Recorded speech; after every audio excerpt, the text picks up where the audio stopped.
Very good evening to all. আজকে আমাদের ভিডিওটা মেইনলি ফিনান্সিয়াল অ্যানালিসিস যে পেপারটা আমাদের রয়েছে এমকম সেমেস্টার 4 ক্যালকাটা ইউনিভার্সিটিতে, তো সেই পেপারটার একটা ফাইনাল সাজেশন এবং একটা ব্রাশ আপস, যে আমরা এক্সামে ঠিক কোন কোন জিনিসগুলো পড়ব। ঠিক যেরকম আগে আমরা অডিটিং এবং বিজনেস রিসার্চ মেথডসের ওপর ভিডিও করেছিলাম, ঠিক সেই রকমই আমরা একটা ভিডিও আজকে করছি ফিনান্সিয়াল অ্যানালিসিসের ওপরে। তো প্রথমেই ভিডিওটা করার শুরুতেই আমরা আগে দুটো মডিউল একটু ডিসকাস করে নিই, কারণ আমাদের অ্যাজ ইউজুয়াল সব সাবজেক্টের সেম মডেল কি আমাদের দুটো মডিউল রয়েছে এই সাবজেক্টটাতে, মডিউল 1 আর মডিউল 2। মডিউল 1-এ আমাদের 5টা মেইন টপিকস রয়েছে। First topic common size statement analysis, second index number trend analysis, third ratio analysis. Ratio অ্যানালিসিসের মধ্যে আমাদের রয়েছে liquidity analysis, Motaal model, profitability অ্যানালিসিসে রয়েছে DuPont model. Number 4 significance analysis of different correlation coefficient, and question number 5 is a module number 5, not question number 5, cash flow statement analysis. তো এই 5টা main topic নিয়ে আমাদের বেসিক্যালি মডিউল 1 এবং module 2-তে আমাদের সিলেবাসটা একটু কম্পারেটিভলি ক্রিটিক্যাল এবং একটু ভাস্ট।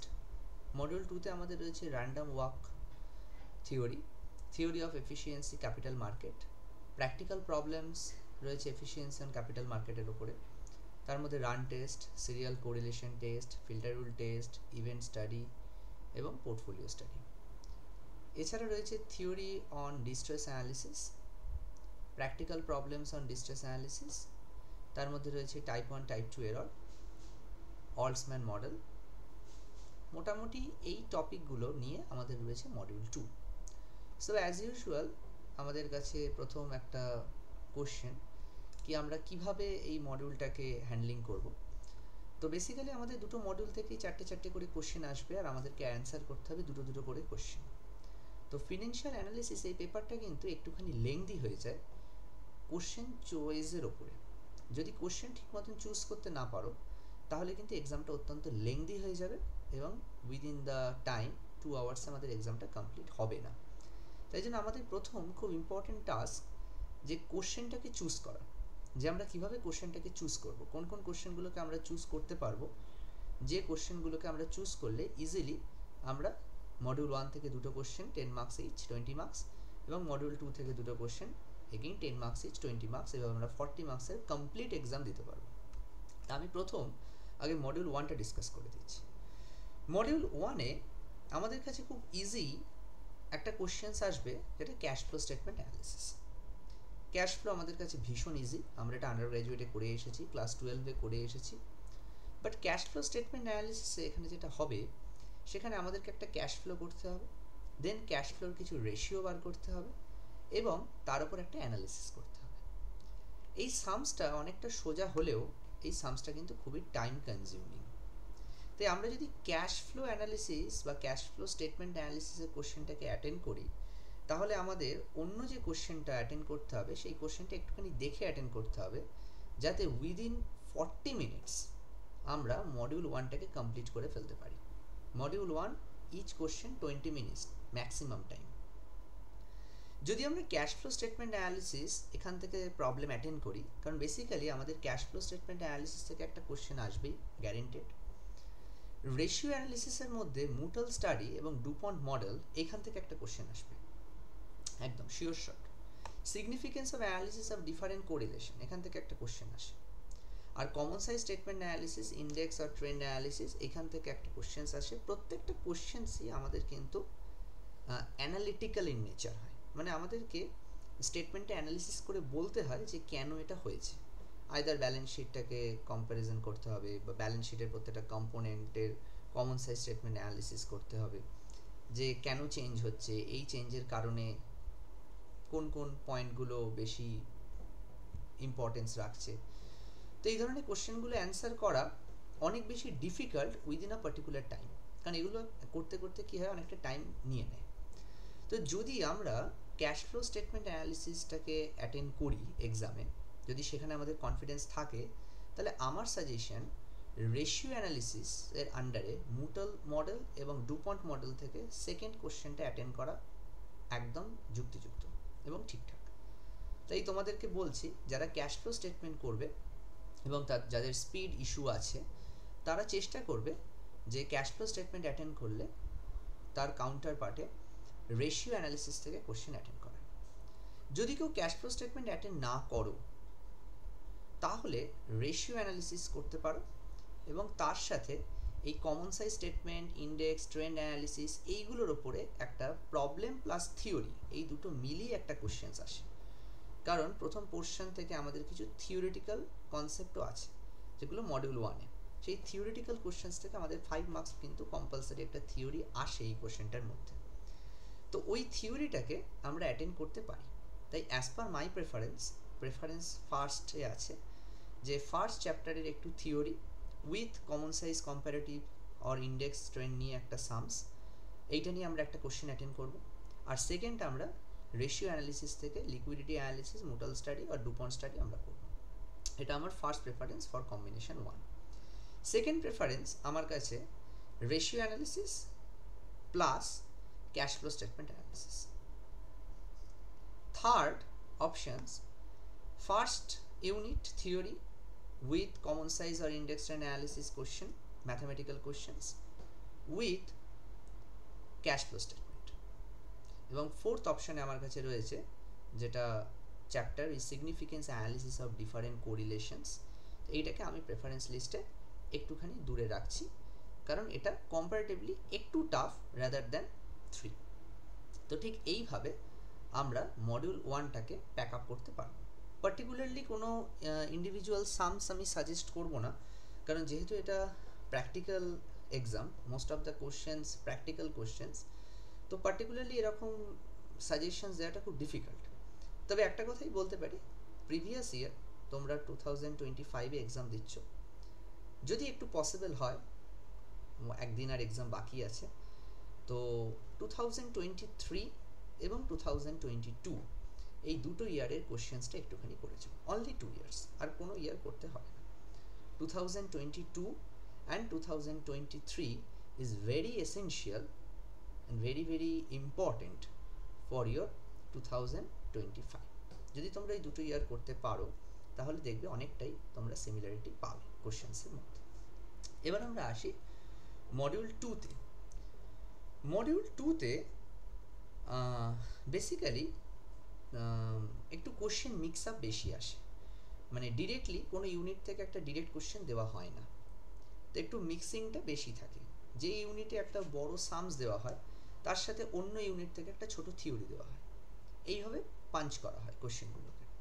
তো মডিউল 2-তে আমরা পার্টিকুলারলি কোনো একটা চ্যাপ্টারকে যদি ছেড়ে যাই, তাহলে আমাদের কাছে রিস্ক কিন্তু অনেকটা বেশি। যেখানে আমরা মডিউল 1-এ খুব ইজিলি যে কোনো একটা চ্যাপ্টারকে ছেড়ে যেতে পারি, সেফলি ছেড়ে যাওয়া ক্যাশ ফ্লো স্টেটমেন্ট বা ওই কোরিলেশনের চ্যাপ্টারটা। কিন্তু মডিউল 2-তে আমাদের পক্ষে কিন্তু কোশ্চেন্স, মানে যদি আমি 100% কোশ্চেন্স অ্যাটেন্ড করতে চাই, তাহলে আমার পক্ষে কিন্তু ছেড়ে যাওয়াটা একটু ডিফিকাল্ট এবং খুব রিস্কি। কারণ আমি বলে দিচ্ছি, এই যে ডিস্ট্রেস অ্যানালিসিস, এই ডিস্ট্রেস অ্যানালিসিস থেকে একটা কোশ্চেন্স আসে যেটা ওয়ালসম্যান মাল্টিভেরিয়েট মডেল এবং dichotomous classification test type 1 type 2 error. এখান থেকে দুটো কোশ্চেন্স, যদি আমি দুটো প্র্যাকটিক্যাল কোশ্চেন্সকে আলাদা করি, যে একটা ওয়ালসম্যান কোশ্চেন্স আর একটা dichotomous classification test type 1 type 2 error, তাহলে এটা ছাড়াও আরও কিন্তু দুটো কোশ্চেন্স থেকে যায়, যেখানে একটা কোশ্চেন্সের মধ্যে আমাদের অনেকগুলো অপশানস রয়েছে, যে run test, serial correlation test, filter rule test, না ইভেন্ট স্টাডি বা পোর্টফোলিও স্টাডি। অ্যাকচুয়ালি ট্রেন্ডিং কি হয়, একটা কোশ্চেন্স হয়তো ম্যাক্সিমাম তোমরা পেতে পারো যেখানে কমপ্লিট প্রবলেম থাকবে, সেটা আসার চান্সেস যদি বলো তাহলে এই পোর্টফোলিও স্টাডি বা ইভেন্ট স্টাডি থেকে হতে পারে, অ্যাজ বিকজ এই পোর্টফোলিও স্টাডি বা ইভেন্ট স্টাডি কোশ্চেনটা অনেকটা long and vast.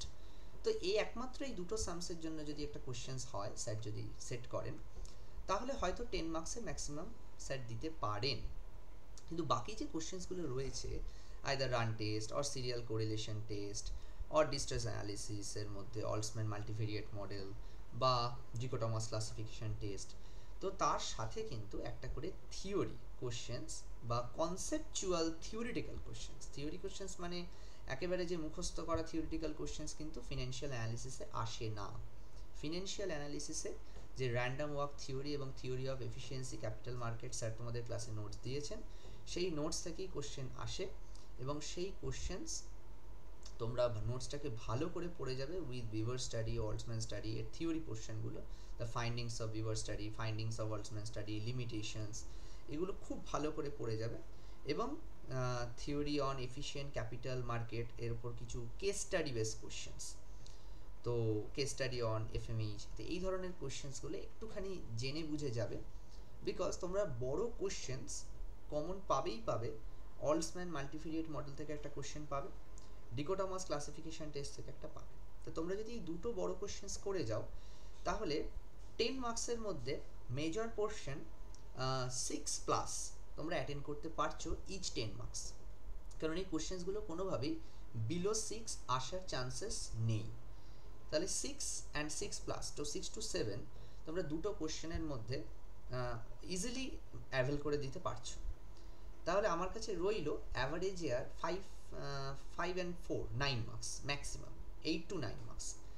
8 to 9 marks আমার কাছে একটুখানি ডিফিকাল্ট যদি আমি সবটা না পড়ি, কারণ 8 to 9 মার্কসের মধ্যে কমপ্লিট র্যান্ডম ওয়াক হাইপোথেসিস রয়েছে, এফিশিয়েন্ট ক্যাপিটাল মার্কেট রয়েছে এবং practical problem on efficient capital market রয়েছে এবং তার মধ্যে অনেকগুলো টেস্ট রয়েছে।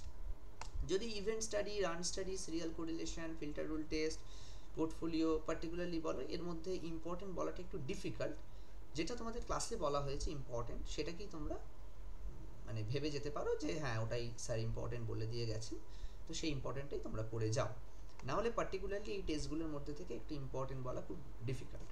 তো আমি যদি ওইখানে ইম্পর্টেন্সে না যাই, ওটাকে ছাড়াও আমি কিন্তু আমার রিস্কটাকে কমিয়ে আনতে পারবো বাকি দুটো পোর্শনের প্রবলেম দিয়ে, কারণ মডিউল 1-এ আমার কাছে 20 মার্কস একদম কম, আমি 20 মার্কস পুরো রিস্ক ফ্রিভাবে করে ফেলতে পারছি 10-10। এই 20 মার্কস আমাকে খুব ইজিলি সাপ্লিমেন্টারিতে আমাদের যেটা মিনিমাম মার্কস লাগে, যে আমাদের মিনিমাম 20 পেতে হয় আউট অফ 50, সেটা আমাদের খুব ইজিলি রিকভার হয়ে যাচ্ছে।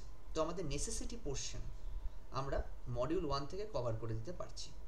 ফিনান্সিয়াল অ্যানালিসিস খুব রিস্কি পেপার, প্রবলেমেটিক পেপার, এবং ফিনান্সিয়াল অ্যানালিসিসে কিন্তু প্রতি বছর অনেক সাপ্লিমেন্টারি আসে, ফিনান্সিয়াল অ্যানালিসিস এবং ইন্টারন্যাশনাল ফিনান্স এই দুটো পেপারে।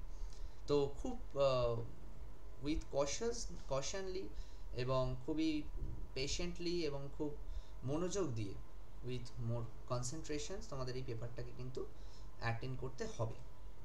এবং আমার যখন ওখানে 20 মার্কসের মধ্যে আমি অনেকটাই 17-18 মার্কস স্কোর করতে পারবো ইজিলি, এবার আমার ওখান থেকে সাপ্লিমেন্টারি না এড়ানোর জন্য যে মার্কসটা লাগে 20 মার্কস পাস করতে গেলে, সেটা আমার অলরেডি কভার হয়ে গেল।